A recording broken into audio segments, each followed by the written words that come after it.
Everybody, this is Jim at SP500chart.com. It's about 5:20 here on the East Coast on March 21st, 2013. I hope you enjoyed spring weather today wherever you were. Here in Atlanta, it was actually kind of cold.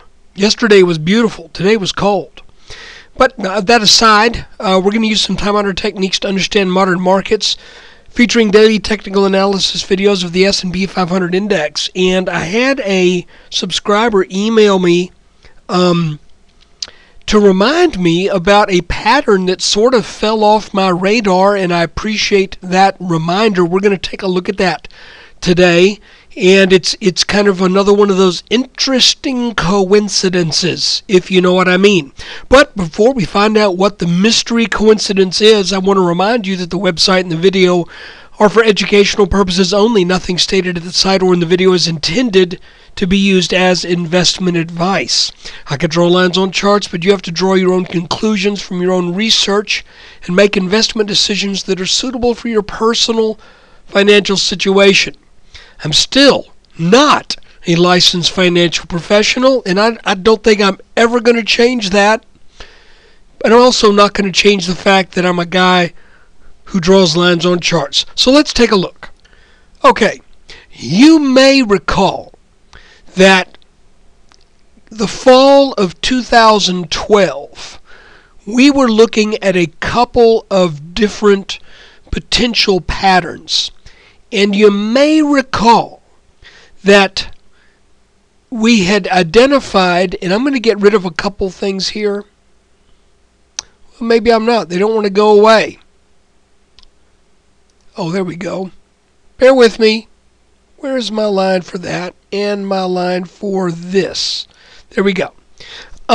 We were looking at what appeared to be a potential fairly large-sized inverted head and shoulders, and it was roughly shaping up to be what took place, or what I thought was going to take place in this oval. You'll remember we had what looked like a double left shoulder, then a head, then we started to form a right shoulder. Now what happened? Well, what happened is we had this immediate breakout over this neckline. I'll call it a neckline candidate right here. And that premature breakout took place at the first of the year, first trading day. We came up off of this roughly 1400 low and immediately gapped up, what, 30-something points, 40 points on day one of 2013.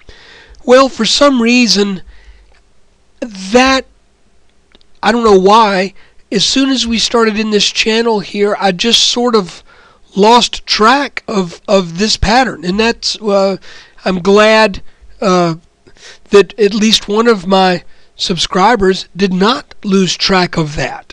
And what's also interesting is that if we measure the height of the or the depth of that inverted head, and we put that on the day that we got the breakout, guess what? We have a level of approximately 1565 as a target from this larger pattern. And again, I guess the reason that I just sort of let that drift off the radar was that we were having success with this channel for such a long time. Then we had another smaller inverted head and shoulders pattern right here. By the way, that smaller inverted head and shoulders pattern had a target that was all nearly identical to this larger pattern. Now, I know with that in mind, the temptation is to think that, well, if this pattern, this big pattern, has a minimum target of 1565 and this little pattern has a minimum target of 1565, well, boy, that settles at 1565 and then it's a brick wall. That's not the way it works. the way it works is the minimum targets are just that. They're minimum targets. It's where when you look at chart after chart after chart of inverted head and shoulders or head and shoulders patterns, it's where you begin to notice they almost all make that minimum move. Many of them will surpass it to the upside if it's an inverted pattern, or to the downside if it is a topping pattern. So that's interesting that both of these patterns have essentially identical targets. Now, what happened today? Well, we see some more selling pressure, and thankfully gold was up. That helped my mining stocks, and also my gold. I'm just investing in gold through the GLD. It's going to be a short-term thing. Frankly, I'd like to own some physical gold at this point, because I know the headlines are saying they expect gold to hit 1,300. I don't think so. I really don't. But I did a gold video. You can go to YouTube and find that. Here's what happened today. We had identified what appeared to be a potential downward channel that after we broke support of this red channel, again, that's the same channel that went back to the very beginning of the year. It broke in late February and early March, but then it started to hug that bottom line almost as an extended back test of that level. Now we've come down again. This time it looks to be a little bit, well, I don't want to say a little bit more serious. It looks to be, kind of like a clear break. But I remind you, when you have a broken channel, it breaks for one or two reasons. It breaks either to set up a reversal, or it breaks to set up a consolidation or a sideways move that then leads to more upside. If we look at an hourly chart, here's our channel. We can see that it broke. But why did it break? Well, it didn't break to reverse. It looked like it might be making a head and shoulders pattern here, but it got saved before there was a technically significant breakdown of this neckline, and we started to head up again. Now, we saw a break of this channel and a second break of this bottom red line right here. We then identified this orange channel. I made this line very light here because I didn't know how trustworthy that orange these two orange parallel lines would be. I will say this, I'm going to make this one shade darker. Probably tells you I'm putting a little bit more faith in this line now based upon what I saw today. And that was an initial back test of this line, getting back over it, a very brief piercing of it before the market seemed to say, wait a minute, we really should be over this line. And then we ended the day at exactly on this orange line. Now guys, I'm not making this stuff up.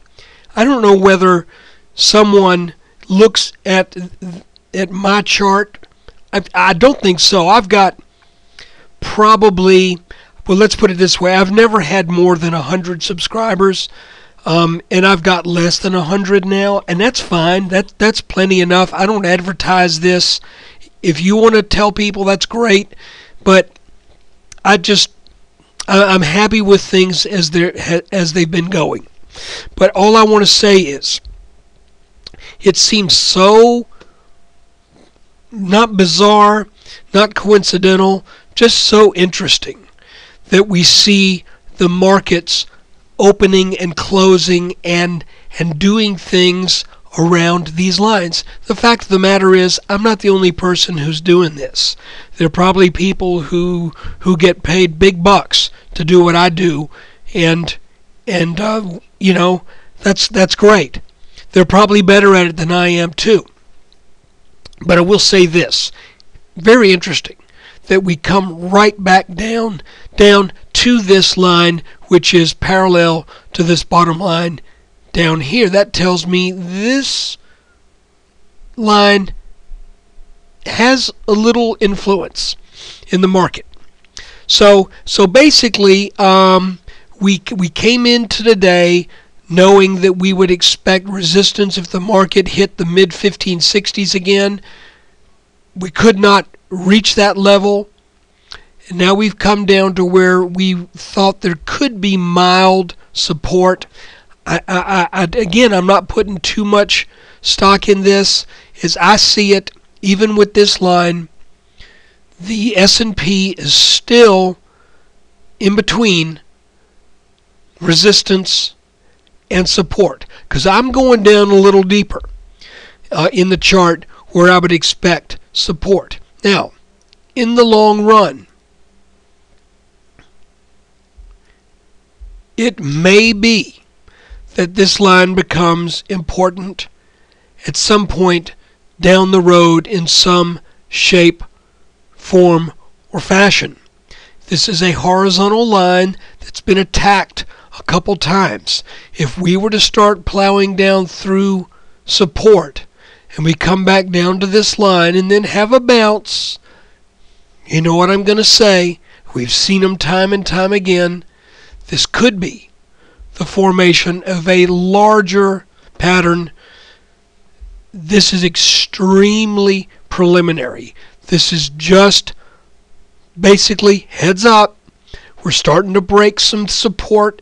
We're starting to break down a little bit. We're entering an area where we could likely expect some resistance. And if we start plowing down through some of these support lines, then we could be setting up another head and shoulders top.